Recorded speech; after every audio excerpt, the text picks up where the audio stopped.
What's up, ladies and gentlemen, and welcome back to the Above Ground Music Radio Podcast. I'm the host, Radillo, joined by this young man, Koch. Hi. Koch, do you have a middle name? Yes. What's your middle name? Yeah.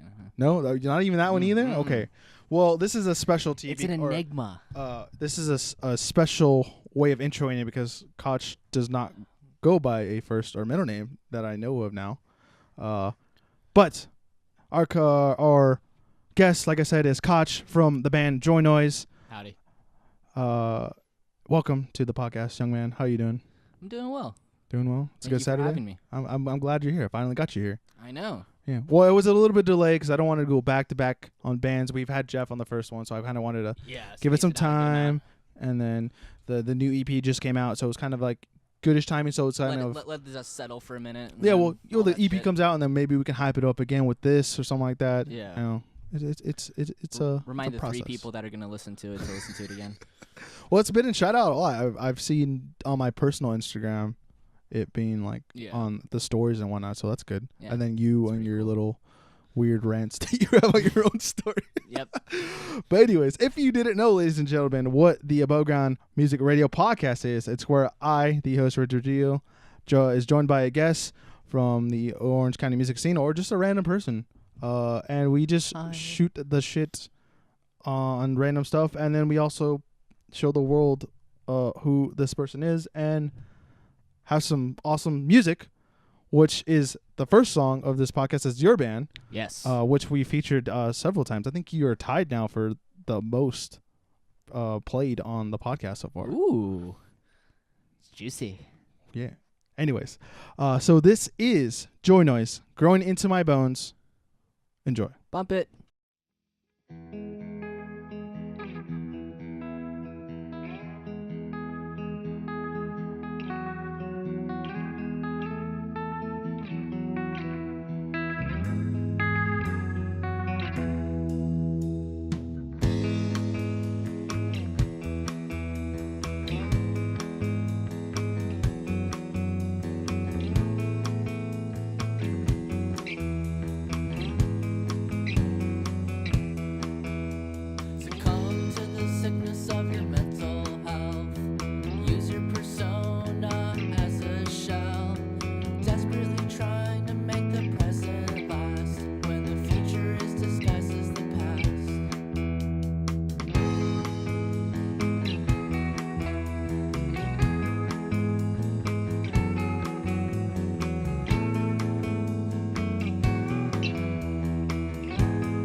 And we're back, ladies and gentlemen. That was Joy Noise, Growing Into My Bones, Yay! off their new EP, Never Have I Ever.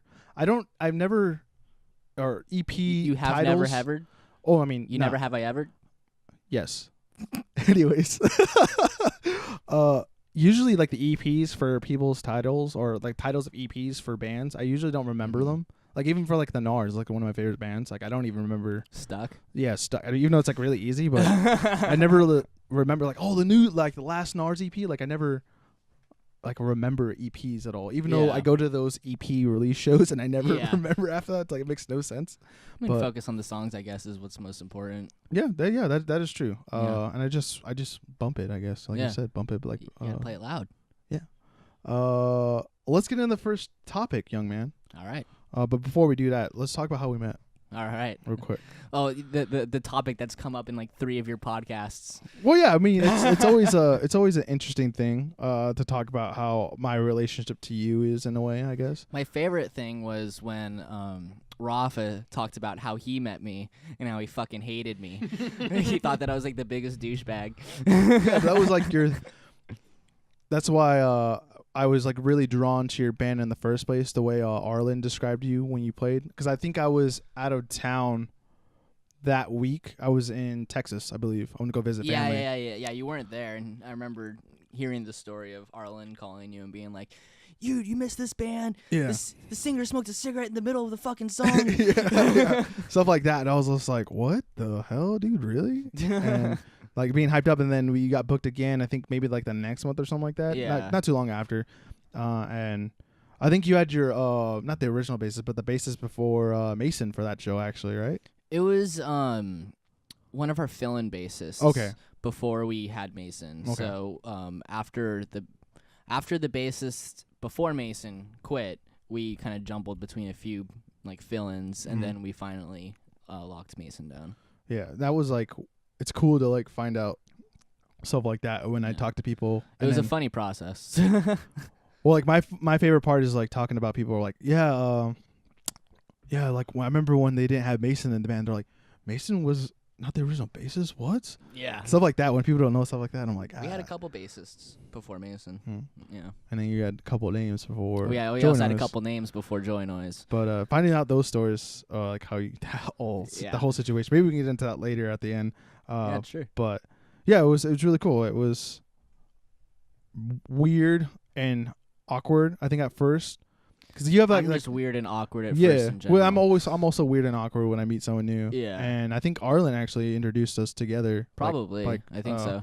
And like you always do that weird thing. I mean, I'm not trying to make fun of you like that, but like you always never like look someone in the eye. But I don't do that either because I got my lazy eye and I'm always like embarrassed about that stuff. But like it's always like, oh yeah. And then we were like kind of not even looking at each other. I don't think when we met. I look past people and look down a lot when I first meet them, and people think that I'm just like a stuck-up asshole. Mm-hmm. Well, no, I don't. I think you're just like you're shy, or I don't know, but you're just meeting someone. You don't. Yeah. You don't really trust them, I guess. I don't know.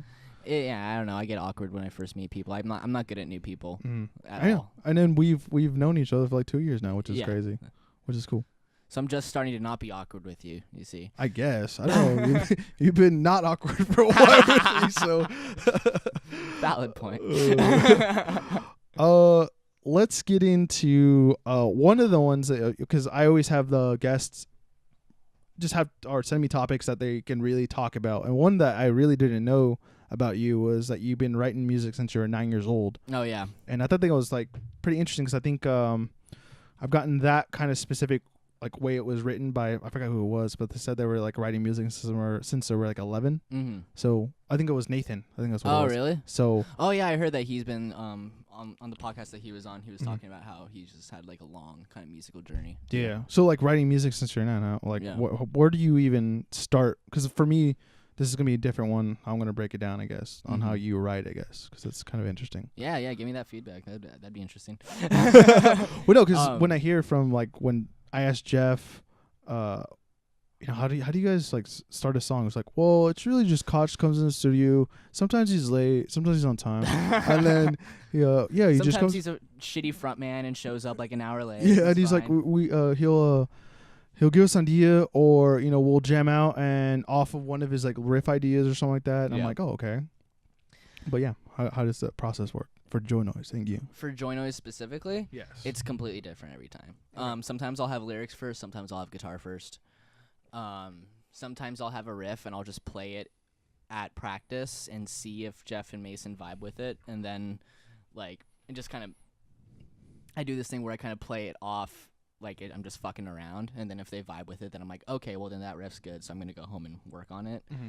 And there's been some times where I've come into practice really confident with a song, and then Jeff and Mason are both like, I'm not feeling it, and I'm like, my heart is shattered. I've been working on this for the last 2 weeks. God damn it.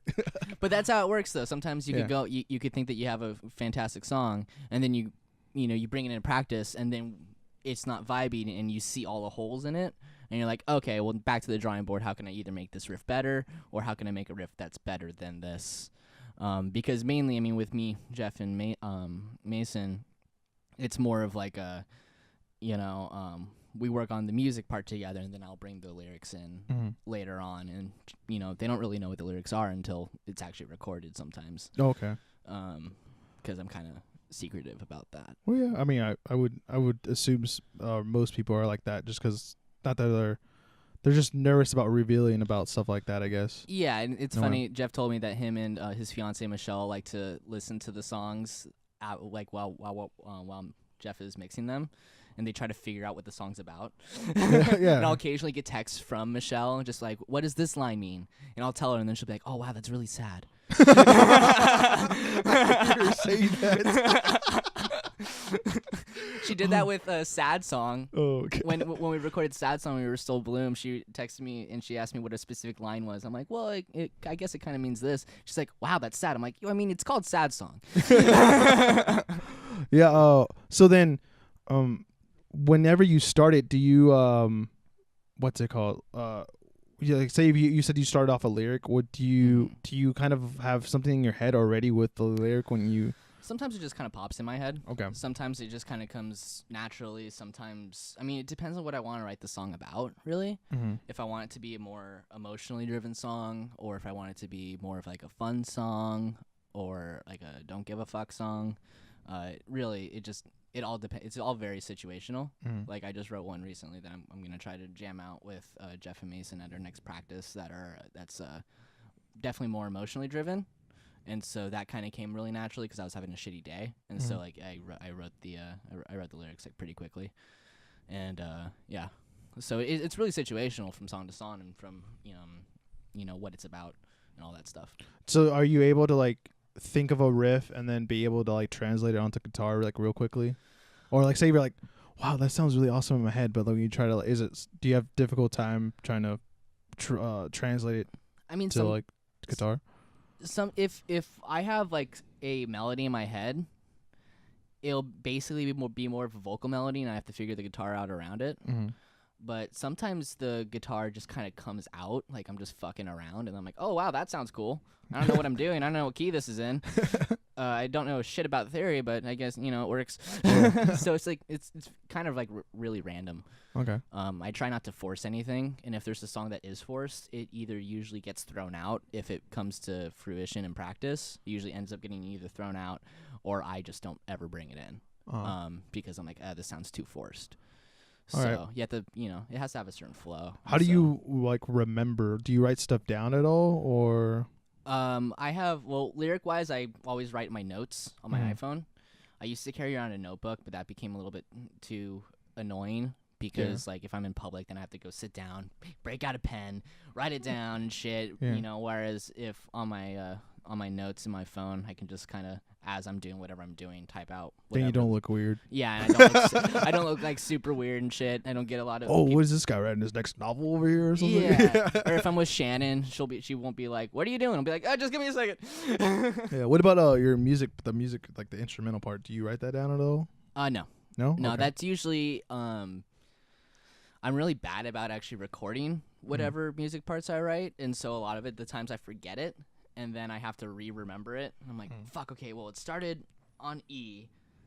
So I play E, and I'm like, okay, where did it go from here? Okay. And it takes me a minute. Or if I'm smart, which is rare, I will take out like the voice memo on my phone, and I'll record that really quick. I'll be like, okay, cool. Now I can actually remember what I did and like the strumming pattern and stuff. Have you seen anyone like write into tab, like off of like? I haven't seen it. I've tried it, and I can't do it. You can't? Okay. Well, it's not that I can't do it. I'm just really impatient. Okay. I'm too impatient to write down like that shit. So. I mean, yeah. I mean, I know because that's very sporadic. From like me trying to like, I'm like in my I guess beginner stages of just like learning how to play, but like I'm at the stage where I'm just like, oh, let me just start writing. I don't know. Maybe it just in my head it works better, but I've been just like writing random stuff. I'm like, all right, 14th right here. Let's go hit 15. I don't even care. Like I just put random numbers and then I just. Because I can read off like a screen like that, and I'm like, whoa, what if I just write it myself and then just play with it? And I'm like, okay, this is starting to make sense. Yeah. But yeah, I've been having fun with that. But I was wondering if like that was, or find out if anyone else is doing it like that. I guess. Yeah, I mean the way I write is actually very scattered. It's not organized at all. It's kind of like an organized disorganization. Yeah, like you look at the mess and you're like, well, it's actually right here, guys. It's like, super specific. No one else will see it besides you, basically. Exactly. Okay. Yeah. I like that. That's cool. And it's just it's a method that I've developed over the years of me, writing songs and stuff like that, and just like where I'm comfortable with that kind of disorganization. Is there anything like recent, like that you've or anything that you come out like say in the last like 2 years you've had written like or stashed away or just haven't put out since like for like a long time? Growing Into My Bones is actually a song that I wrote when I was 17. Okay. The lyrics and the main guitar part are like that song was actually around in me and Jeff's very old band before Coda or Bloom was a thing. It was called Carry Coda, which is where we got the name Coda from, because we're not inventive with names at all. But this was when I was like 17 or something. That was a song then, and so I wanted to bring it back because I feel like if like you wrote a song a long time ago, and then it still resonates with you now, then it's a pretty fucking good song. So bring it back. Yeah. So yeah, the oldest song on the EP is actually that song. It's been cool. around for a long time. Yeah, that stuff I like starting to find out. I don't know who I was talking to at like one of the shows or like a house party or something like that. And then I asked him like, how old? Like, do you have any songs that are older than like what they actually like seem to be? And like, yeah, dude, I wrote this song when I was like so and so age. I was like, what the hell? That's like Paperweights is one of those songs. Paperweights we've had. I think when we first started jamming, I think I was 19 or something. And that was the first song actually me and Jeff wrote. Yeah, even like Jacob from the Asthmatics, all this stuff is like super old, right? Yeah, Jacob or Joseph always like, stop being mad at Jacob for writing songs when he was like 11 or something like that. Well, I mean 11 to what? I think he's like 19 now. Yeah. So he's like not that far, but still it's like it's kind of funny to like look at. But I try to get through them because I get bored of songs really easily. Like I'm already bored of playing the new EP. Well, don't play too many shows then, I guess. I don't know. No, we don't play enough. That's the contradiction. Okay. Is like I'm bored. I'm getting bored, and so we've been mixing in old songs that we don't play a whole lot too. Okay. In our sets so that we aren't bored. But yeah, I get bored really easily. Really? Wow, that's interesting. Yeah, I try to write a lot just so I can kind of keep myself motivated and creatively. I guess. Well, one thing inspired. One thing that's really cool about you guys is like you guys not rewrote a couple songs, but obviously you re-released Paperweights, but in like in a different version. But you've also done that to other songs that you've done in the past, which is kind of interesting. So I kind of see why you would say that, and then see the way you guys play live now. Yeah, stuff has like kind of transformed, but it's also kind of adds depth because you guys can now slow it down and then speed it up, which is like different or not, maybe not difficult, but maybe people don't see it, or some bands don't see it that way. But I've heard a couple people like, wow, dude, I really like how they slow it down and they speed it back up. They have like a little bit more depth, I guess, or they're a little bit more deep. We really get a hard on with dynamics. You know what I mean? Like the soft, loud shit. I have like a huge boner for. And I think that slow Paperweights was actually Mason's idea. I think. He was a huge influencer on it. Did you take a big fat rip before you suggested that? Big chop. Dude, Paperweights. Slow it down, man. No, but I think that, honestly, how that happened was we were in practice, and I just started playing it slow, and then we did, like, the, like what you hear today, like the transition into the fast and stuff, and Mason was always like, dude, we have to play Paperweight slow and then fast. We have to keep doing that, and I was kind of a bitch about it at first. I wasn't down to do that, And then it slowly just became the song because Mason kept being like, you have to keep doing this. We have to keep doing this. It's sick. I'm like, okay, sure. And then he ended up being correct, that asshole. But yeah, I enjoy the song a lot. Now the new version, but I still enjoyed the older version still. But like, it's weird. You can hear the differences in, like, I guess. I don't think a lot of bands also do that too, to re-release a song like that. But like, you guys like executed it pretty well, honestly. We've been talking about re-recording another older song too, because especially when we've always self-recorded, and obviously Jeff does recordings for like fucking everybody. Yeah. So it's like fucking everybody. So the production quality has increased. So it's like, and if it's a good song, we're like, well, maybe we want to do a better version of it, and to where it's more pleasurable to listen to, or it's faster, because we typically write when we record, it's typically slower than what we play it live, and then we play it faster live, and we're like, okay, well, let's get some energy into it. Like, I don't know. Whenever I listen to the go back to the Ringworm EP, we play all those songs so slow. Do you are you already working on the next EP? Or just a batch of songs that you don't know what's gonna be yet? I'm currently working on Ass Song, a new song. A ass song. Song. Is it called Ass Song now? It's called Ass Song. Okay, it's official. So we have Sad Song, and we have Ass Song, and it's gonna be just a bunch of farting noises. We're gonna we're just gonna rip off the Descendants. Oh, dude. Oh, good. All right, so let's get to the next song real quick. Would be the second song of the podcast. Yeah. Which is a really cool local band that goes out to shows just like Sex Cells, and Scatterbrain. This is Strange Tapes. Just came out with this new song not too long ago, and it's called Shining. Enjoy. Bump it.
And we're back, ladies and gentlemen. And that we're was back, ladies and gentlemen. Strange Tapes. Strange Tapes. Shining. Hope you enjoyed that. Hope Go check them out. Go check them out. They are in the description down below. Let's get into kind of two quick topics in a way. Okay. So you just released an EP not too long ago. I think my favorite song is always gonna be Paperweights. I think it's like my favorite song regardless. Yeah. Even like before you came out with this EP and all the other EP, like it's always like, yeah, that's the song I like. I'm sorry, that's always gonna be the song. That's the one song that they play that I enjoy. Yeah, yeah. I think that, like every band has like a song I just like. And Yeah, that was just your guys' song. I think for every time from the first time I've heard it, I was like, I really like that song. That was the cigarette in the middle of the song. Yeah, exactly. No, that too. Maybe that's why I like it so much. But the new EP, Yes. I mean, what do you? How I want to ask this is like where were you guys at from the last EP from Wingworm to this? Like what was like? Because it does sound a little bit different. Yeah. Than the last EP. And you guys have definitely been taking like the just music in general seriously. And you guys have been in a stinky room. Well, I don't know if it's stinky. I've never been in it. That's pretty stinky. Okay, it's pretty stinky. Yeah. And like going in there, and I've always seen the Snapchats and the stories. Like where's your mindset, I guess, in a way, when you guys went into this new EP? Or where did you guys go in the sense of just direction, I guess, with this one? I want to do something a little bit more different. That was that people couldn't label punk, because I don't want to be called punk. But you are. I don't think. I don't think we're a punk band. But like even when you're punk, you're not punk. But then when you don't want to be punk, yeah, that's kind of punk. It's like when a hipster says I'm not a hipster, but they're still drinking Starbucks and moving to Portland. Yeah, like when I fucking hate Portland. When I hear what's it called, like Kanye West is the punk rock or the punk of rap. Like that makes a lot of sense. No, it doesn't. Yeah, because the way he dressed, like back in the day, I'm talking about like the Kanye West, like I don't know, like 6 years ago or whatever. Okay. Before the one with the CD release, like a lot of people were calling him punk because of just the way he dressed and the way he did his music was different from all the other rappers. Like his fucking his fashion line that just was a bunch of sweaters with holes in it. Yeah, basically. It looked like it fucking came from Goodwill. But yeah, but like the way he dressed, he like dressed all preppy and stuff. Like not kind of like a lot of what rappers did back in the day. Yeah, I guess, or during his time. But I'm saying like that's what I'm saying. Yeah, like, you can still be punk when you don't want to be punk. Just a genre, I suppose. Yeah, because I mean, you guys definitely have been on lineups where you just play with a bunch of punk bands. Yeah, but you guys, we're not punk. I mean, you're still kind of punk. That's kind of punk. Yeah. Because punk is like just being like not with like what's going on, I guess, in a way, or what's popular, or I don't just categorize it as like the genre as what it used to be anymore, I guess. Punk means something different to everybody, I think. But I still don't like it when people call us a punk band, because then I feel like that's super limiting. Because I think that we just, especially with the new EP, we have a lot more dynamics than a normal punk, than like a band that would call themselves punk would. Or at least we attempt to. Yeah. You know? So I guess going into it, we just kind of picked the songs that we liked, that we wanted to record, that we would fit on it, and then going forth, we just wanted to basically top the last EP. And I don't think that there was any like conscious like, you know, goal with it. It was just kind of I think that we came more into our own sound. You know, there's just a lot of different influences on it too. Like there's like some like kind of like emo influences in it. There's some kind of more jumpy influences on it. I mean, the most quote unquote punk song on it is probably Paperweights. You know, and it's slow, and it starts slow. So I don't know. We just kind of went into it, not really thinking about anything, just kind of winging it, honestly. Because like the way Paperweights, how you guys started, I don't know if like this makes any sense to anyone, but when I really listen to like that specific song, it really reminds me of like a Fugazi kind of like. Where some of the songs like sound like slow and then it just gets like rips. Yeah, something like that. That's what it reminded me of. I love Fugazi, so that's cool. Yeah, well, and then not too much of what's the previous band for Fugazi I've been listening to? The guy the singer that's his original band. Minor Threat. Minor Threat, yeah. Not as much as that. But, yeah. But like the way it starts to pick up. That's the only thing I can really identify with that band. But anyways, you know what I'm talking about. I just wanted to mesh in a bunch of different fucking influences into it that weren't just aggressive rock and roll music. Because I listen to a lot of stuff that isn't just rock music that I wanted to try. Like All Star. Yeah, like All Star by Smash Mouth. Best song in the fucking world. Oh God. I just remember the Gnars playing that song at that one show or something. I was so happy. I was almost as happy as when 3LH covered Platypus by Green Day at DIY Bridgetown. That was a long time ago. That was a really long time ago. We've known those fuckers for too long. For sure, man. You guys. So yeah, new EP that's out, obviously. So go check it out if you haven't already. Yeah, listen to it or don't. If you've already Whatever listened to it, go listen to it again. And maybe you might learn something new from this podcast that you did not know. Is there anything cool, little Easter eggs or secrets that people don't know about it at all that's on there? Like a weird recording part, or like the way you guys recorded it or something like that? There is a secret track. Well, yeah, secret track at the end. Yeah. And let's see, the album cover every item represents a different song. Oh, really? Yeah. Okay. So that's the influence on the album cover. And yeah, I don't know. I guess the lyrics. You can figure out whatever fucking song means specific to the other people or whatever. Yeah, I definitely, since I guess I would bring it back up, like learning guitar, like the way your different shapes you do your power chords in, I really enjoy watching. I do weird formations of chords. Actually, at the Mission, the first two, it sounds like two different chords, but they're both variations of G. And I remember I was playing it because that was one of those songs that I just started playing in practice, like out of nowhere, and then it became a song. And Mason was like, "What the hell are you playing?" I'm like, "I don't really know. I'm playing this shape, and then I'm going to G." He's like, "The shape before that is G, you dumb fuck." And I'm like, "Oh, okay." I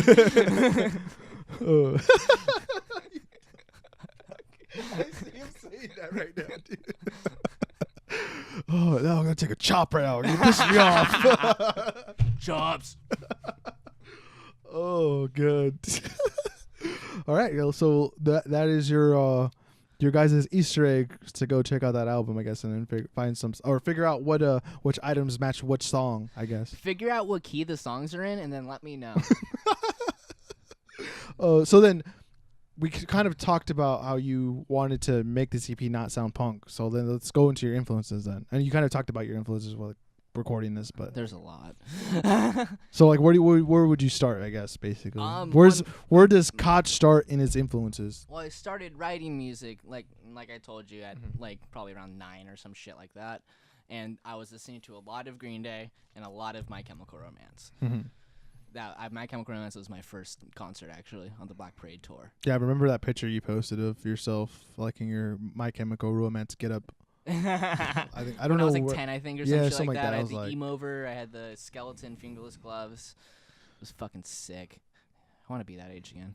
Yeah, I'm so jealous that you got to do that, though. My dad would never. Not that he was like, "Oh, you can't have long hair." No, he's just like, "I'm not gonna let you wear it. Like, you're not gonna wear it. No, you're just gonna wear what you're wearing right now." Like, yeah. All right, Dad. I went through a lot of fucking phases. But I don't know. Yeah, like I don't know. I guess I started listening to, like, when I started really listening to music, it was Green Day and My Chemical Romance, like that kind of whole, because I was like 9 and 10 in 2004, 2005, the peak of Hot Topic music. Yes. So Basically. A lot of like that kind of like MTV era emo music.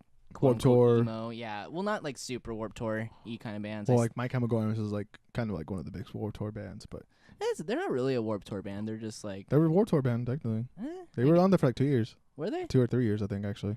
I don't know. Like, I think for their first record, for sure, and then all the way up until the Sweet Revenge, or what's it, 3 Cheers for Sweet Revenge, they were on that when it came out. I just know this because I'm a Warped Tour guy. Yeah, I've never paid attention to Warped Tour. Yeah, so. They were. Them and the Used like go back like way back. I know them and the Used like go back super far. They toured together. My Chemical Romance and Green Day actually toured together. Yeah. I wish I saw that. Yeah, that would have been. But I don't know. I started with that, and then I went into like really like a hardcore like punk phase. Not like hardcore punk, but just like really fucking punk. Like I listened to, like I think beginning of middle school, I like listened to shit and just early punk rock. like Pistols, Clash, Ramones, like that whole thing, like entry level. And then towards the end of middle school is when I started getting into like 80s hardcore. And then high school, like beginning of high school, I was like the punk. And during that time, I fucking hated Green Day. Or I pretended to hate Green Day because they were posers. In your room, you're like just playing. You're like, I fucking love this band. I remember specifically one time, actually, because like my mom knew that like Green Day was like my favorite band, and then I abandoned that when I was trying to be super punk. I was a fucking poser, but it came on the radio, and I tried being like, oh, this band sucks, and my mom was like, yeah, you're full of shit. So she just slowly started turning it up, and I remember catching myself multiple times singing along, and I had to stop. I was like, this isn't punk. It's so stupid. But then and then after that, I got into like the kind of like whole burger kind of scene when that blew up in like 2012ish, 2013ish, kind of like Growlers, Black Lips, Waves, Pangea, that whole vibe, Fiddler, when all those bands came out. And then the only band I caught out of that was Waves. I've never like heard about anyone until like after, like a little bit later. But Waves, I've always been into Waves. Like first, the Waves is really good. I like Waves a lot still. I still like early Growlers. I'm gonna be one of those bitches that tells you the Growlers suck now. Fight me, motherfucker. I think Rafa would. Rafa will fight me with this next comment. Chuck Berry is the real king of rock and roll. Elvis Presley is nothing but a fucking bitch. Now he's gonna punch me in the face. Maybe we'll see. I don't know. That'd be an interesting fight. You guys aren't that strong. Oh no, I would let him kick my ass. I would start calling him daddy too. I mean, I think Green Day's. I mean, regardless of what people say, I think they're punk. Would you consider Green Day classic rock now? I don't fucking know. No. No.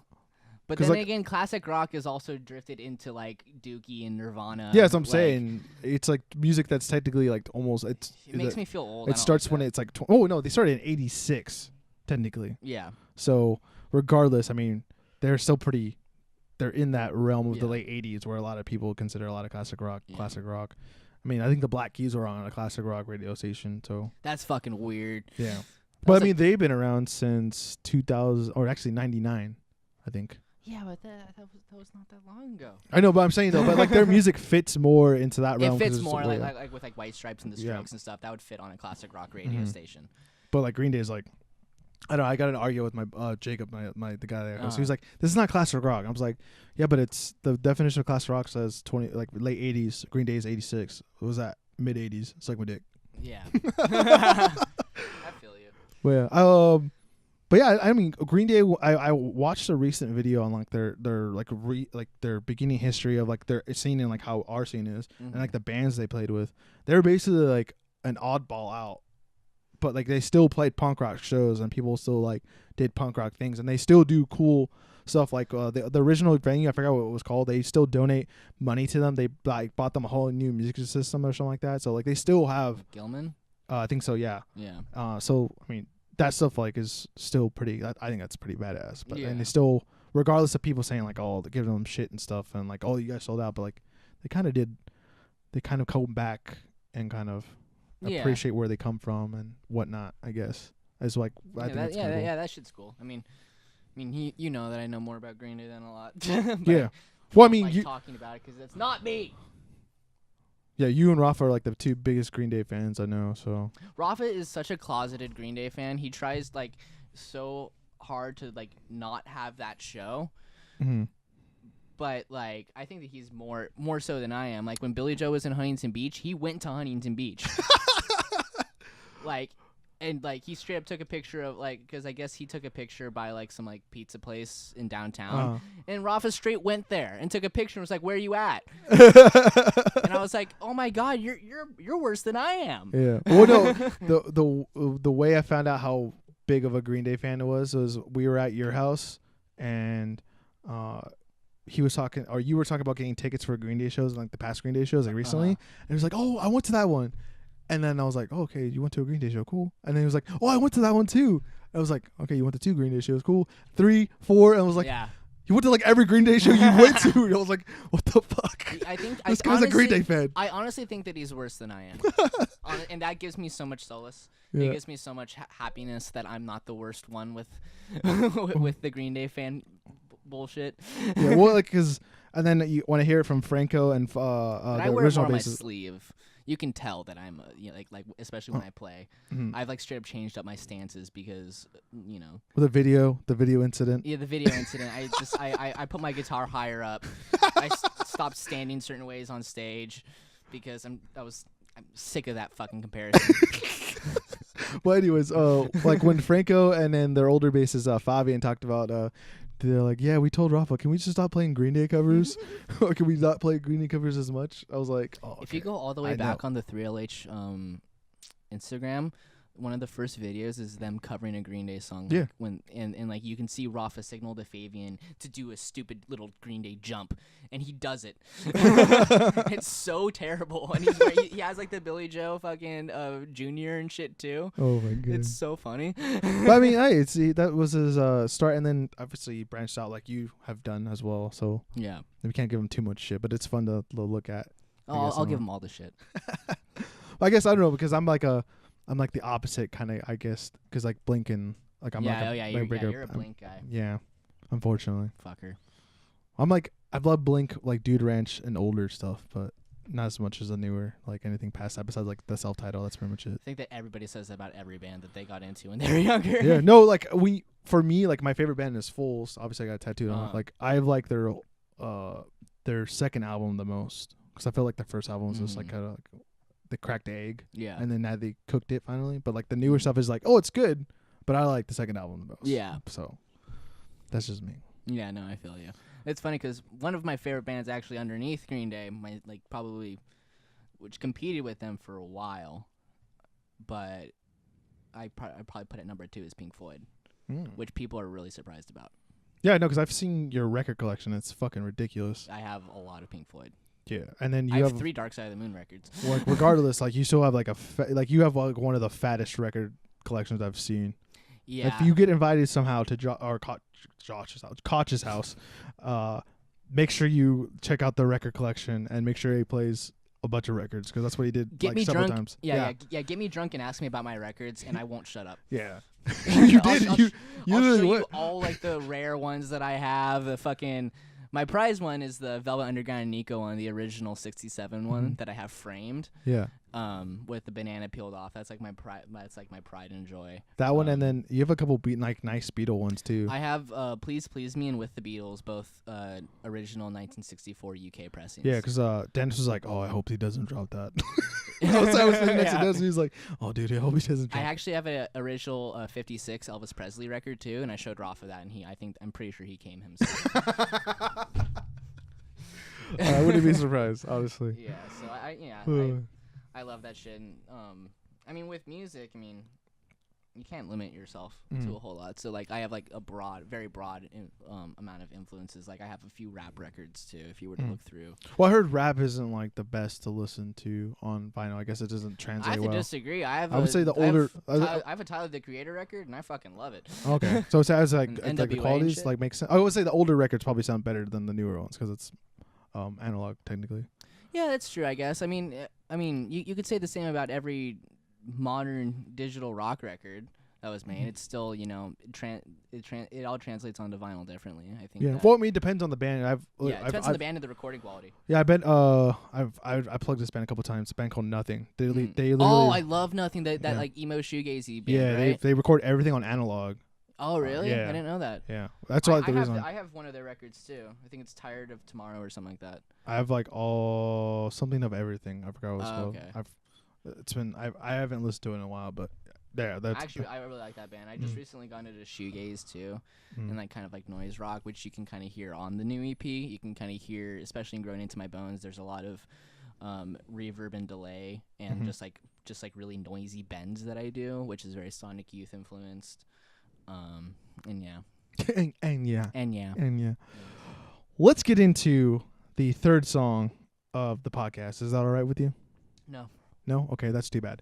Anyways, the next band is the Gnars. This is one of their Or I this love is you, John. I love you, son. I love you, Rob.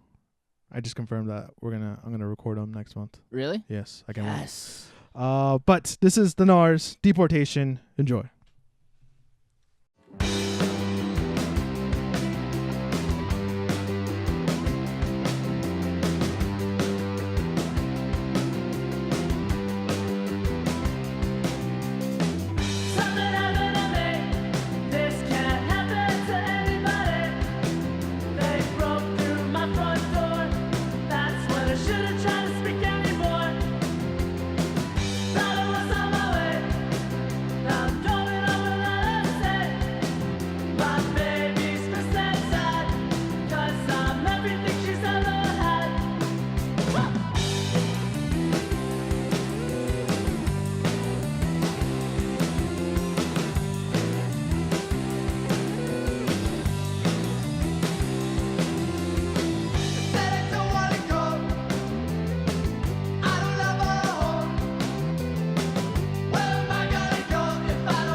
And we're back, ladies and gentlemen. That was the Gnars Deportation. I hope you enjoyed that like I Love do. you, Maurice. I didn't get to say love you, Maurice. I'm sorry, I did cut you off. Shouted out the rest of... Sorry, I cut you off, too. It's all good. That was the Gnars. Go check them out. That's like their third time on the podcast. I'm going to have, like I told you, You between the just break. play all of Stuck. Like I don't have one more song, and then I would play of all stuck so far. So I think I'm going to wait until he you need to comes play on. Speak My Mind still, right? Or Yeah, did you already that's play what. it? No, I Okay. haven't played it yet. Okay. So I'm probably going to wait until he comes on and then do it.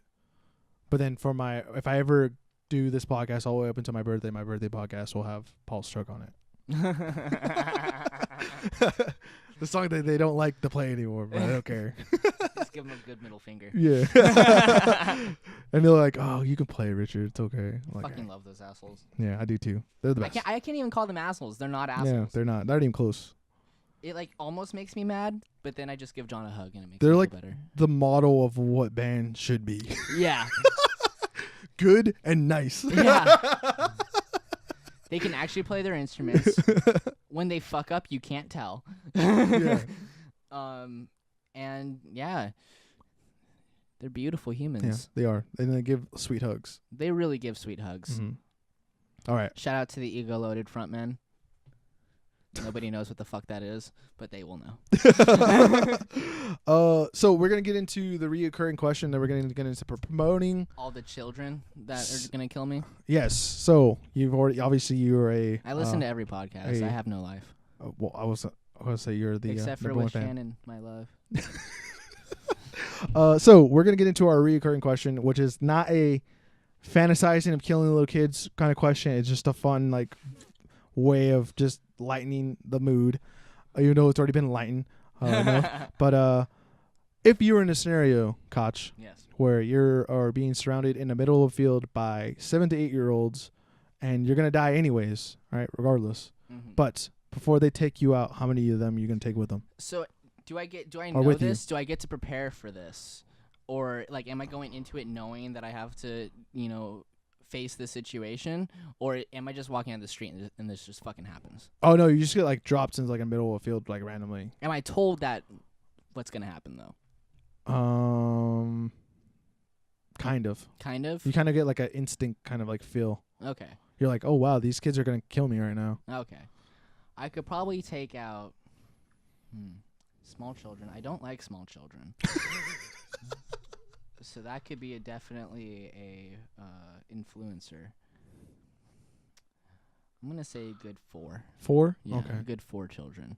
Because they could also like team up on me and like tackle me to the ground. And, there's, I remember being a small child and they're fast little fuckers. You know what I mean? So just 4. Yeah, I'm going to settle on 4. Okay. I can take out 4 of those little fuckers. And you'll probably be like tired and you're like, I'm already done with this. I mean, yeah, I'm getting older, man. You're getting older. What are you, 20? You're only like 22. I would say Jeff is getting older. Don't tell him that. He'll get fucking bummed. No, he's not. We've talked because we're the same age. So I'm like, Yeah. yeah, we're getting older. I felt it. I play softball on Tuesdays. I felt it the next day. I was like, wow, I'm a little sore. How I realized that I'm getting older is my hangovers last so much longer. Well, it depends on what you're drinking too. Yeah, but I've also been drinking for a long time. Okay, I guess. So, yeah, I've done a lot of dumb things, and my body has aged because of it. Okay, I understand. I have the liver of a 40-year-old alcoholic. Okay then. Let's move on to Rest in promoting peace. stuff now. Cool. So this is your time on the floor, young man. Yay. So promote, shout out. I know that we Let have the a world know. lot of shows coming up in December. Obviously, we've been promoting the EP this whole fucking time, but obviously. So this go check out the Never EP. Have I Obviously, Ever Never EP. Have I. Joy Noise on Instagram and Bandcamp and SoundCloud and Spotify and iTunes. and all that good stuff. Yes. Yeah, we just have a lot of shows coming up in December, so I would say I would want to push those. We're about to release those dates on our Instagram, but it's pretty much all of the end of December, pretty much like every weekend we're going to be playing shows. A lot of them locally, some of them in San Diego, and then they're all going to be a lot of fun. I have a good feeling. I feel like there's going to be a lot of shows coming up in December just because like year end stuff. And so we've never actually really been this busy in a month. So it's gonna be good to promote the EP and all that stuff. And we're gonna have CDs for sale, and all that cool jazz. So I would say just kind of keep an eye on those dates when we release them, and come on out. The lineups are fucking fantastic too. So there's gonna be some really good ones. Awesome. So go check them out. Check them out on Instagram. Joy Noise. Is it just Joy Noise Band? Yeah, it's just Joy Noise Band, and it's like that literally everywhere: Twitter, Facebook, fucking all that bullshit. So yeah, they'll be on there, and then they'll release their shows, so you know where to go and to have fun. Oh, I will say that if anybody feels compelled to send our EP to Anthony Fantano, it is a life goal of mine to get a not good review from Anthony Fantano on the Needle Drop. So if I could get as many people to send our EP to him as possible so that he can red flannel the EP, I would probably die of happiness. Red flannel EP. So let's unite music scene and send the Joy Noise EP to Anthony Fantano, the internet's busiest music nerd. You know his intro just as good as he does. The best teeth in the game. What's his cousin or his like buddy's name when he does like the other character with the mustache? Forgot his name. Oh, Cal Chuchesta. Yeah, there you go. Oh, you know. I love the Joy Nose. Oh, they make a good EP there. They bud. make a good rock band. So yeah, for me, obviously, I have a show December 21st. I'm waiting on one of the bands, and then I will announce the date for that. But December 21st at Beatnik Bandito, as always, as I have a show there every time. We're gonna be playing down the street from there on that day. Awesome. We're gonna be competing. That's okay. My show's gonna be way cooler than yours. My show's gonna be way cooler than yours, man. No, my show's no one's gonna wear pants. No one's gonna wear pants or shirts at mine. Well, everyone's gonna get wasted. Have you been to one of my shows? Well, anyways, you can't compete with me on that one. Okay. But yeah, that's all I have that I know of that I'm going to be promoting. Just that one show at the moment. I'm in the process of doing other or booking other shows. I guess I just got to wait for the venue to hit me up, back up. But other than that, yeah, that's it for promoting, I guess. Any shout outs? Ego loaded frontman. Fuck all of you. Is that it? Yeah, it's it. Okay. So the last song of the EP, which we're also going to promote, I guess, is from our guest from our last podcast, and that was Charlie Flores from the band The Goonz. I've never done this before. Play the second song or play the same song twice. Oh, you're playing the same song that you played last time? Yes, because I can't find his other song that they made. He said he made another song, but I cannot find it. And I'm not gonna. It's okay. To be fair, really it's good. A wonder if anybody really got this far in this particular podcast, anyways. So, but if you haven't checked that out, that's the last episode we did with him. This is to promote that podcast, basically. Yeah. But yes, this is Goonz. Whoa, enjoy. Whoa, bump it.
And we're back, ladies and gentlemen. That was Goonz. Whoa. A last podcast. Charlie for us. Go check that out. They're an awesome band. I think they're releasing. They're not releasing anything soon, but hopefully they are. No, because I asked him. He said like, no, we're not. Yeah, I remember, He said we're kind of working on stuff, but they're not going to release anything, unfortunately. But last topic is you kind of just sent me like, tell me whatever the fuck you want to talk about. And I was like, okay. So then you talked about, in between this, you're like, let's talk about memories of me. And I was like, because I'm a narcissistic bastard. no, because I was going through old pictures of my phone, and I think you are the number one person I found basically just asleep that I've taken pictures of. Asleep? Yeah. I think I've had a picture of you asleep at your house, at Ethan's, and then I think actually I have 2 pictures of you at your house. Yeah, that sounds about right. Yeah. But no, you party a lot. I get it. I've been scaling back. Yeah, kind of. Maybe because of the holidays you For went a me. little hard. I've been, I stopped doing a few stupid things. That's what Pro Mountain's about, partying too much. No, it was just weird to find out. And I was like, I saw it was like you and Ricardo on one. The other one was just, I think Ethan was kind of in the picture, but you're on Ethan's bed or something like that. Speaking of Ricardo, my favorite picture of that motherfucker is when he's passed out on his, it was the Dawn of the Shred show. That when one, he's yeah. completely passed out on his bed and his shirt's all ripped up and shit. Yeah. He looks like he's dead. Yeah. I didn't realize his shirt was ripped up until I actually looked at the cover. Yeah. And I was like, oh shit, this shirt, dude. Yeah, it's completely, he got so fucked up. Yeah. He was just drinking straight tequila that entire night. Let's talk about how fucked up people get at the shows. All right, let's do that. I'm great at talking about that. All right. Who have you seen? You're like, wow, I've never seen this. Like, I didn't think this person could do this. Oh my god. We're not talking shit. We're just having fun. This is all. Shout out to Ep.8 because that guy parties so fucking hard. He's an animal. Mm-hmm. Yeah, he is. I thought that I partied hard. That guy is a fucking rager. Yeah, I think I saw a story where he just like ripped his shirt off or something. Oh like that. yeah, he's great. He's awesome, and he and I have gotten pretty drunk together, and you can imagine that tag team. I always He's want. a fun guy. I've He never. takes great pictures. Yes, he does. Not to make fun of his son or like that. I always see that. I remember seeing the picture of him just like puking. On, like, they've always like posted that picture for like shows or to promote shows or something. I'm like, what the? I don't know. Son can go that hard. I've never seen him go that hard. Mason has a really funny picture of me that wasted at the observatory. We went there to see Planetarians open up for Spend Time Palace. Okay. And I got there and I went alone, and because Shannon couldn't go for some reason, and and when I go to shows alone, it's really dangerous because I feel really awkward. Mm-hmm. I mean, we've talked about how, like, when I first meet somebody, I'm pretty awkward, and I remember in previous podcasts you said that I'm kind of nervous. Yeah. And so when I'm alone, I'm even more like that, and I just hide in a corner. And so my solution, which is a terrible solution, is to just go straight to the bar until I can meet up with my friends. And so I think I had like 2 adios motherfuckers before people walked in. Mm-hmm. And I just ended up getting plastered at that show. I remember when Spend Time, and have you heard Spend Time Palace at all? No. They're a dancey band. Okay. They're not a moshing band. Mm-hmm. But you see Drunk Koch Thinks he's decided moshing. that he was going to mosh. And people are dancing in the Constellation Room, having a good time. And I'm running around just fucking like throwing elbows and shit. Like it's a fucking like TSOL show or some shit. And like everyone, I'm pretty sure if I remember correctly, everyone was looking at me like, what the fuck is up with this guy? Yeah. But I was just so hammered and I was just having a great time. And I thought that moshing was the solution. And it was funny. We were Bloom at the time, and in the middle of moshing, or quote unquote moshing, I guess, because nobody else was. Just you. It was just me. This kid, like, I shoved this kid, and he's like, "Hey, you're in Bloom." I'm like, "I am," and then I just. Hey, you got recognized for being in the band. That's pretty cool. Yeah, that was weird. And you somehow you remember that. Yeah. Of course you're gonna remember that. Actually, I'm gonna remember that. My ego was elevated. This guy knows me. Fuck you guys. This is my best friend. What's your name, kid? I don't know. He is my best friend. One of my favorite people to see just get a little, even more than buzz, is Angel. Oh my God, Angel! He puts all of his weight on you. Yeah. I remember at that Friday the 13th show that you threw. I think it was last year, which was a fucking fantastic show. That was so much fun. He was so wasted, and he was just he wouldn't stop hugging me, but he was putting all of his weight on me, and he is a taller, bigger guy, and I'm a smaller. I'm super tiny, and he's just putting all of his weight on me and shit, and I'm like, okay, man, I'm about to fall. Yeah. That was a lot of fun. That was a lot. That was really funny.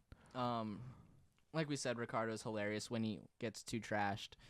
MD's like always just chill. He's like he's composed. His eyes are just closed. And he's like, yeah, man. Yeah, man. Yeah, man. Yeah, one of them. One of the funniest ones. I mean, I don't know if I want to make fun of Joseph, but Joseph gets like nervous. Oh no, we can make fun of Joseph. Joseph just definitely gets nervous. He's like, oh god. Yeah. He's like pushing his hands up or something like that. It's like weird. Joseph's hilarious when he gets, dude. I got him. So I went to see Fiddler with Shannon, and I ran, and me and Joseph found out that we were both there, and it was Joseph and Stephanie, and me and Shannon. We were hanging out, and I was like, "Are you gonna go in the pit with me?" He's like, "Maybe." I'm like, "All right, well, if I buy you a drink and get you and get you drunk, will you go in the pit with me?" He's like, "Probably." I'm like, "Okay." So I bought him a drink, and I got him just tipsy enough, and he was really funny. Where we went pretty, we had a lot of fun at that show, and I ran into somebody at that show who I had known in the early stages of us being a band when we were at Coda, and she was wearing a Bloom shirt. Oh, sick. I was like, "Oh shit, I haven't seen you in years." I'm like, "Oh, nice fucking shirt, dude." Well, we're not that bad anymore, but we're not that bad, but hey, way to rep. But yeah, so that was a lot of fun. I can't think of anyone off the top of my head that I can think. The only times I've hung out with like the Gnars, they don't really. Franco from Franco is awesome whenever he gets fucked up. I remember I hung out with Rafa and Franco one night, and they obviously brought over I think like a 18 rack or something, and so we were just hanging out. We were as always. And we all got really drunk, and I forced them to walk to Del Taco from my house with me because we were like, "Oh fuck, we're hungry." I'm like, "Let's walk to Del Taco." The safest thing to do. And we were being responsible, but I love walking when I'm really drunk to places because you do a lot of fun shit on the walk. I think that the walk is just as fun as the actual act of being drunk itself. But also, it's fun to just force people to walk because they start complaining halfway through. Yeah. And so we walked there, and I don't know, it was just crazy. Like it was before the election, so there was all these signs, and we were just throwing signs in the middle of the street, basically acting like juvenile little fucking teenagers. That makes sense. But I think every now and then you need to have those nights where you kind of let loose with your buddies and you act like a little prick. And after Del Taco, me and Franco wanted to go to 7-Eleven, and Rafa wasn't down. And so Franco was like, "All right, well, we're leaving you then." He's like, "All right." So Rafa was stayed on this corner of the street, and Franco was like, "If you don't come, I'm going to call the cops on you." And he's like, "Do it." I'm like, "Oh, shit." And Franco legit starts calling the cops. He's like, "Hey, there's a homeless man on the corner of this street and this street." He's giving us shit. He straight called the cops on Rafa, and then Rafa leaves.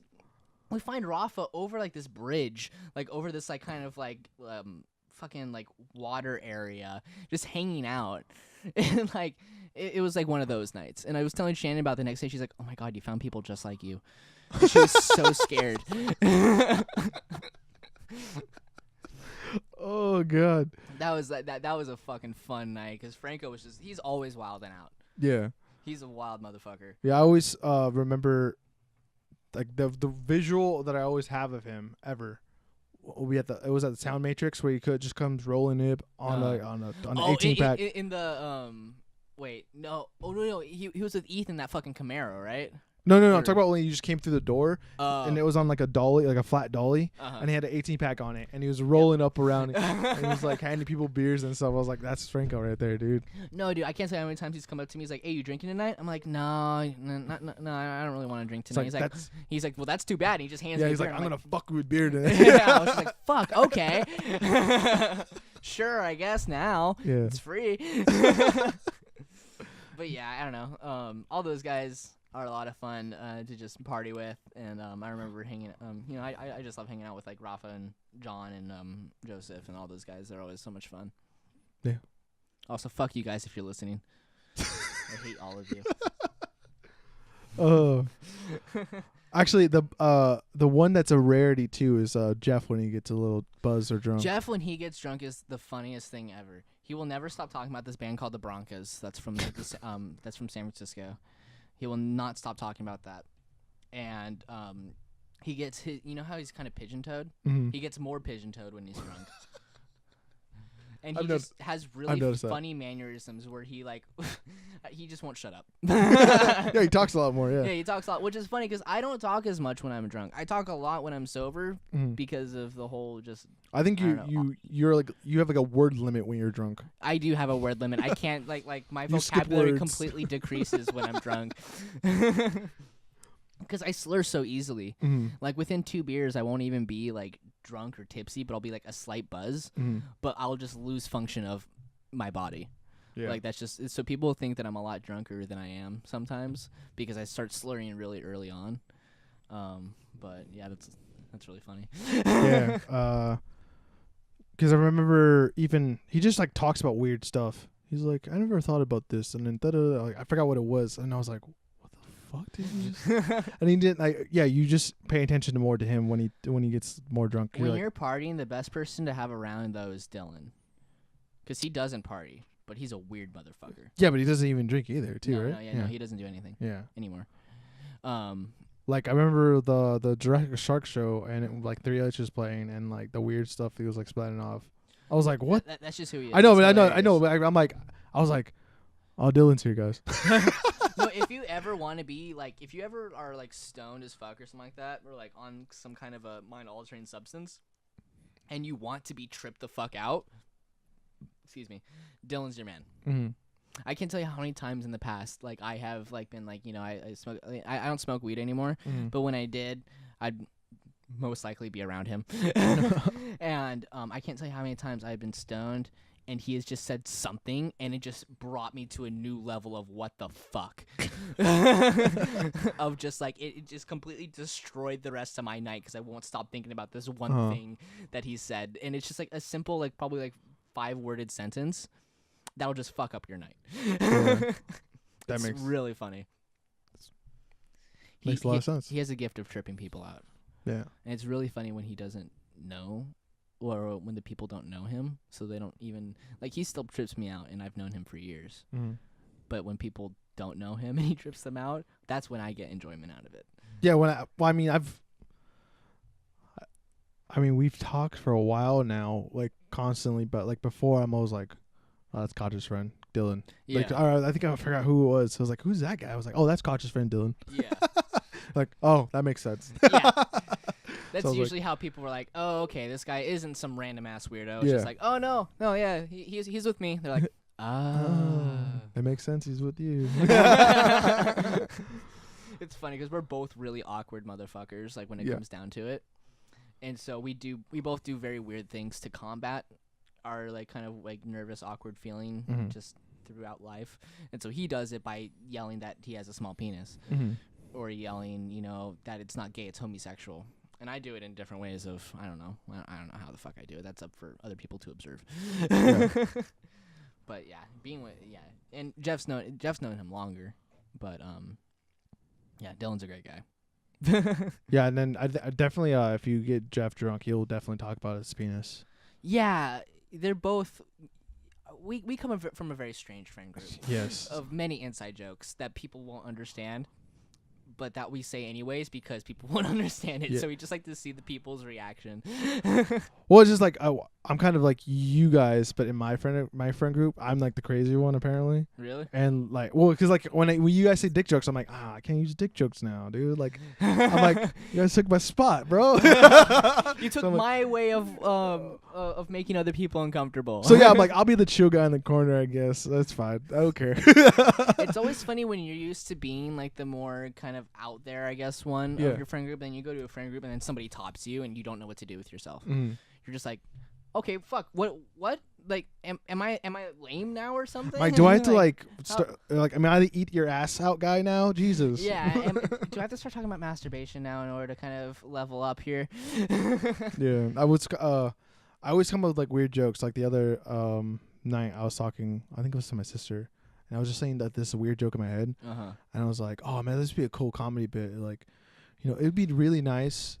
Or it's really nice that you lick my butthole all the time, but do you have to do it every time? It's getting kind of weird because like you know how dudes are. There's always those weird things in like sex that you do like special like for one time. Yeah. But like when you do it like every time, like it's like why are we always doing missionary or something like that? But you do it to the extreme, like why are you looking at my butthole all the time? Yeah. So stuff like that is like what I do privately, well, I guess. I love making people feel uncomfortable, and so I like. And I'll do that to random ass people like at work or something. because the people that I work with, at least, I mean, like, everyone's weird in their own way. You know what I mean? But, like, some people are a little bit more normal than others, or at least they're more sensitive to, like, your brand of weirdness than other people are. And so, like, I like to go up to my friends that, let's say listen to country music. You can think about the background that they have, and just saying, like, basically hitting on them, but they're dudes. Yeah. So they get really uncomfortable. And that's one of my favorite things to do. Is like I'll go up to like a coworker of mine who he's more conservative leaning, and he's also really young. So the whole like he, people that are just immature when it comes to like LGBTQ stuff. They still kind of have like that elementary school way of looking at it, and so I like to play on that. And I'll be like, I know this makes you feel uncomfortable, but I would really like to stick my finger up your ass. And then the look that they give me, I laugh and walk away. And they're just like, what the fuck is wrong with this guy? I was doing that to my buddy, my best friend, because we play softball, and he's wearing baseball pants. And he's a big ass. So I'm like, I'll go up to him, I'll slap his ass, and then I'll leave my hand there a little bit. I'm like, that's juicy. And I was whispering, like, that's a juicy ass. My favorite thing to do, too, is to just kind of like, I used to do this. This was like my go-to thing. Stare in their eyes. Yeah. Slowly stroke their arm. This backfires though sometimes. It does backfire sometimes. because my buddy that I've got that. By the way, for the people that aren't watching, I just reached over and grabbed Richard's kind of where his hand meets his arm and just slowly stroked it. Yeah, I'm not too nervous about that at all. I'm glad I didn't feel any sweat come up and that. You're good. I'm just gonna keep going. I'm gonna keep going. Anyways, so when I've gotten my buddy drunk several times, and when he gets drunk, he's like, why don't you put your hands on me anymore? Like, I was like, and then next when he gets touchy, I'm like, fuck, dude, this backfired on me, dude. Like, I was like, now he's getting a little bit too, like, worse. I was like, oh, damn, I went too far. Well, I was, like, yeah, like, I was the guy that, and well, not the guy, but I was part of a friend group in high school that would always kind of do that stuff to see other people's reaction. Like, I kissed my best friend in front of the entire school when I was in high school for the joke. It was a video of us doing it because it was like, those like homecoming or like prom yes videos that they always. Oh, you did one with the dude. I did one with my buddy Tyler. You met Tyler, right? He and I did one. I'll show. R.I.P. Pat and Ty. Yeah, Pat and Ty. Rest in peace. Listen to that shit because that shit's actually really good. Yeah, it is. Tyler actually just released a new solo album. Oh, awesome! Really good, dude. Go on his Bandcamp. All right, let him know. TySoloProject.bandcamp.com. And so I can play it on the podcast. Yes, I'll show it to you when we're done with this, but and I'll show you the video that I'm talking about too. Okay. But we basically run into each other in the hall. The books fall. We're scrambling for the books, and then in slow motion we grab each other's hands on accident, and then we like look up, and the Titanic theme song starts playing, and then he pulls out a flower out of nowhere, and just like, Koch, will you go to homecoming with me? And I said yes, and then we kiss. And that I had a friend in ASB. So I had a hookup to get it played in front of the entire school in the assembly. Oh my god! And the entire when we touched hands, of course there was laughter, but nobody was expecting us to actually kiss. And the entire auditorium just exploded with screams and laughter. And like my friends that were close with me were like, okay, well, that makes sense. But there was people that didn't know me very well that would come up to me and be like, yo, bro, you gay? Like, all weirded out and shit by it, because this is high school, too, and this is Huntington Beach, even worse, so people are, weird. And I was like, yeah! And then they'd get really weird and wouldn't talk to me for the rest of the school year. I used to do that in the football Which is locker funny, because I room. was dating Shannon at the time, too. No, wait, no, I wasn't. I wasn't dating Shannon yet. But still, I didn't get the balls to ask her out yet. Though. Yeah, I didn't. No, she was just the hot redheaded chick that I would look at as she walked by. No, because my buddy, too, we played football together, and, like, I think it was some weird thing, and then some dude in the locker room was like, yo, you two guys gay or something? I was like, yeah, dude, we fuck all the time. Oh, yeah, I love doing that shit to people. I like doing it in the football, like, football locker room later. They're like, what? Oh, especially in football, I was like, yeah, dude. I was like, dude, we get fucking steamy. You don't even know, bro. You don't know. His little brother, he can sit on it too, dude. Yeah, I remember we used to, because it was also funny, because back when we were doing this kind of stuff, we were bunch of punk kids, so we got made fun of anyways. Yeah. So we were like, all right, let's up the ante, and fucking I remember we would just like on like weekends or whatever, when I was hanging out with a group of friends of mine, like we would all just hold hands walking down the street, and we would count how many times we got called fags. And like almost like a competition. We just kind of played off that kind of toxic masculinity shit, and like in a really weird way. We just liked making people that were stupid uncomfortable. But we stopped doing that when we realized that it was probably insulting to actual LGBTQ people that we were doing that.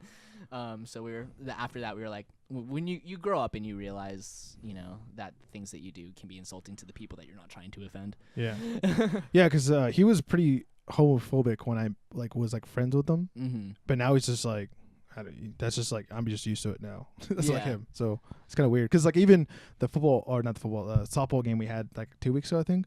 Some guy said like he said faggot, and I was like, he's like, yo dude, this is 2018. I was like, yeah dude, it's 2018 bro, what's come on.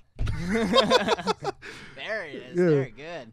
Well, I was like, I don't know, because like I mean technically like me and him and like my other friend Jacob are conservatives, but we're not like, they don't care about like gay marriage, or just like we're fine with it. It's like fuck whoever you want to fuck. New conservatives, which is not the conservatives of yesteryear. Yeah, which are a bunch of fucking, you know, homophobic.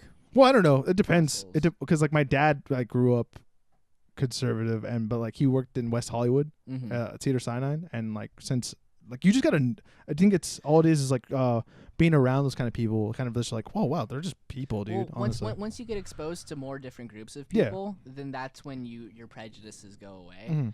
I had a family member that he was a little bit prejudiced towards the LGBTQ community, just out of, you know, I mean, like, especially when you grow up and you're a boy, you get taught like, you know, oh, what are you, gay, bro? You know what I mean? Like it's a bad thing. And so then you get weirded out, like, you know, about shit.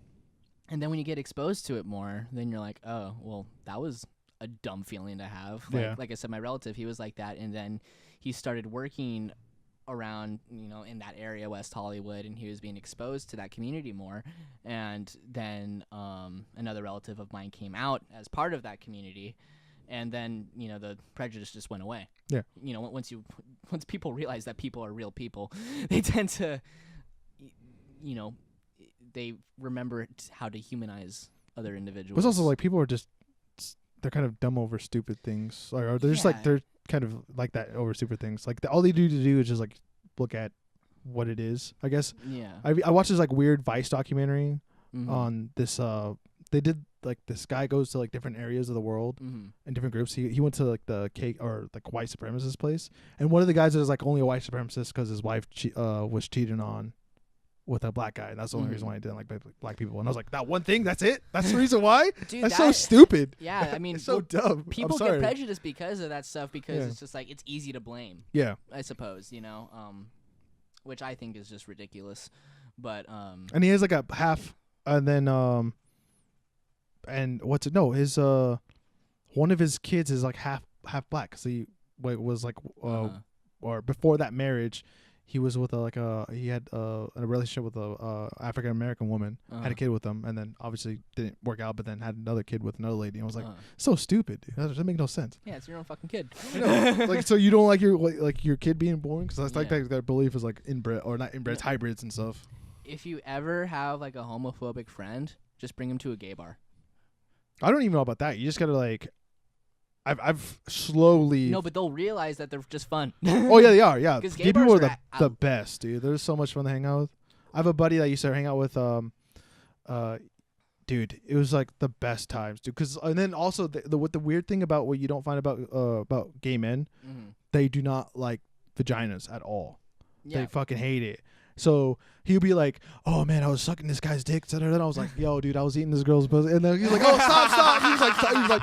He stopped me. Like I was like, "Oh yeah, how was that dick? Yeah, oh really?" And then I went into like vaginas, and he was like, "Oh dude, and he was like gagging and stuff." I was like, "Wow, I did not know that." That was like an interesting like thing to like discover, I guess. Yeah, but, gay bars are honestly a lot of fun. I've been brought to a few like gay clubs. And it was I only say it as a gay club because it was in like the Castro district of San Francisco. Yeah. And also there's this one gay club in, what is it? Either Costa Mesa. No, it's in downtown Santa Ana. It's called Velvet. My girlfriend likes to go there a lot. Because also, I mean, obviously girlfriends like to go there because no one's going to hit on them. That too, yeah. Well, except for like, you know, women. homosexual women, but Yeah. you know That yeah. that's I've been little hit less on by. threatening than fucking this big buff dude named Chad in downtown Huntington Beach. Have you been hit on by a gay guy? Me? Yeah, I'm pretty sure you have, right? No, Really? I don't think so. I have.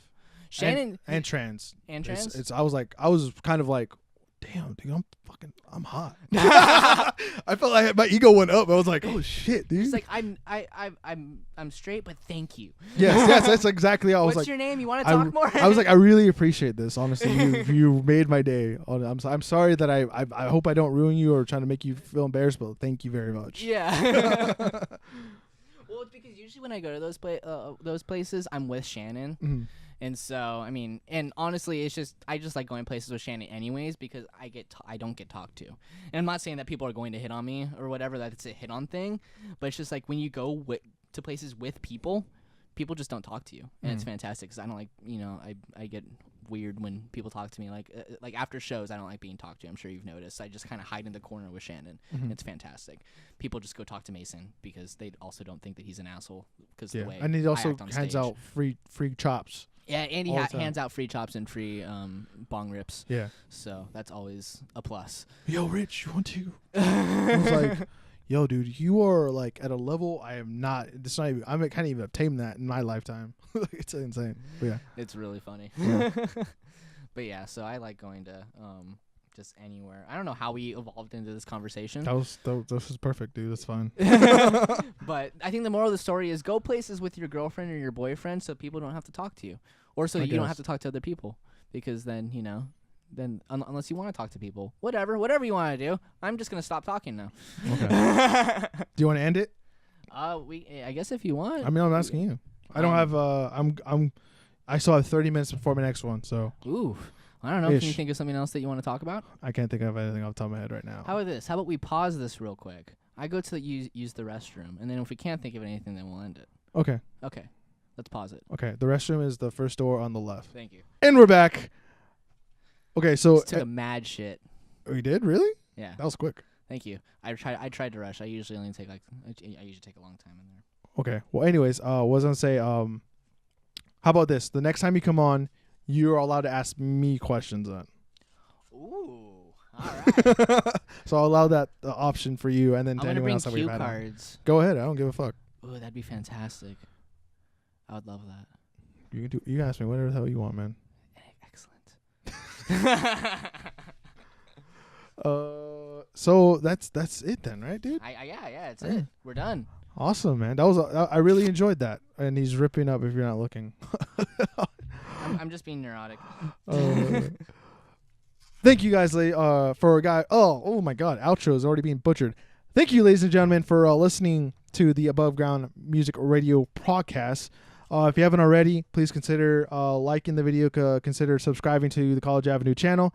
Also consider following us on SoundCloud, subscribing to us on iTunes podcasts and Google Play, and giving us those sweet reviews and 5 stars if you can. And yeah, know that we do an audio and video version, like I just said, on YouTube. All you have to do is type in college and then AVE period, and then you'll find us. This is gonna be the most anticlimactic ending to one of your podcasts ever. That's fine. I'm fine with that. I'm just plugging. Should we end it? Let me take a shit first, and then I'll let you know if we should end it. Did you think of anything? I don't know. I thought about shitting. I took a pretty mean one. But yes, that has been it, ladies and gentlemen. I've been the host, Richard Radillo, joined by Koch. Hi. You can find Koch on Instagram. It's at Koch. And if you should be able to find it by then, if you write into just keep typing in Koch and then you'll find me. Yes, you will. There's a lot of really good shit posts. Yes. It's and basically a waste of space. And that has been it, ladies and gentlemen. Thank you guys for watching and listening. Been lit. And we shall see you guys in the next. And remember to send "Never Have I Ever" EP by Joy Noise to Anthony Fantano, the internet's busiest music nerd. Yes. Or turd. Ooh. That is the plan. And we'll see you guys later. Bye. That's it, man. It's perfect.